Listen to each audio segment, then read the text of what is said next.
लखनऊ में मुख्यमंत्री योगी आदित्यनाथ ने प्रेस कॉन्फ्रेंस की है। मीडिया से बातचीत करते हुए विपक्ष के आरोपों पर पलटवार भी किया है। क्या कुछ कहा, एक बार सुन लेते हैं। करेगा यह प्रेरणा प्रधानमंत्री मोदी जी की है।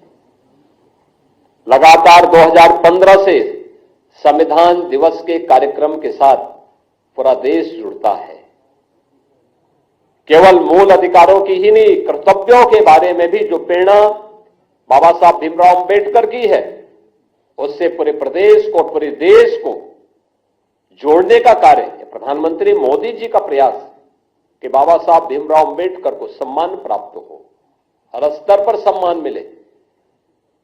और संसद पर जब इन कार्यों को लेकर के संविधान सभा को, संविधान दिवस को लेकर के चल रही चर्चा का जवाब देते हुए आदरणीय गृह मंत्री जी ने अपना भाषण कर रहे थे। उनके भाषण के छोटे से अंश को लेकर के कैसे कांग्रेस, समाजवादी पार्टी इनके द्वारा एक वितंडावाद पैदा करने का प्रयास हुआ, कैसे इनके द्वारा गफलत पैदा और गलतफहमी पैदा करने का प्रयास हुआ।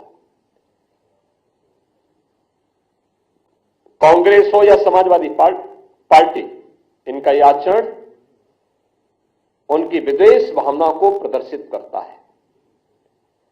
इन लोगों के द्वारा बाबा साहब भीमराव अंबेडकर के प्रति जो शब्द कहे गए थे पूर्व में, कौन नहीं जानता। समाजवादी पार्टी सरकार के समय उनके एक मंत्री जो सुपर सीएम के रूप में काम करते थे प्रदेश में, उनके वो वक्तव्य जो बाबा साहब भीमराव अंबेडकर के प्रति उन्होंने किए थे, कौन नहीं जानता है। ये सभी, यही उनका वास्तविक आचरण था। और हम तो कांग्रेस के नेता राहुल जी से कहेंगे, देश की संसद में, संसद परिसर में सांसदों पर हमला हो, यह दृश्य भी देश ने देखा है। क्या यह आचरण उनका संवैधानिक माना जाएगा? क्या कांग्रेस पार्टी का यह आचरण संवैधानिक माना जाएगा? भारतीय जनता पार्टी के दो सांसद चोटिल होते हैं।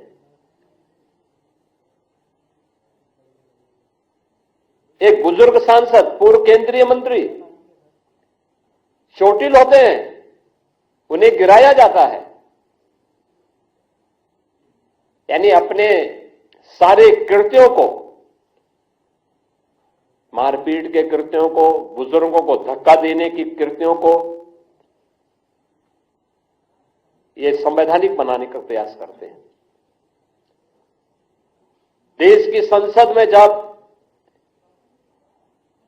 अनुसूचित जाति जनजाति के हितों के लिए या महिलाओं के कल्याण के लिए आने वाले बिल को जब से राहुल गांधी के द्वारा फाड़े जाते हैं, क्या यह आचरण संवैधानिक है?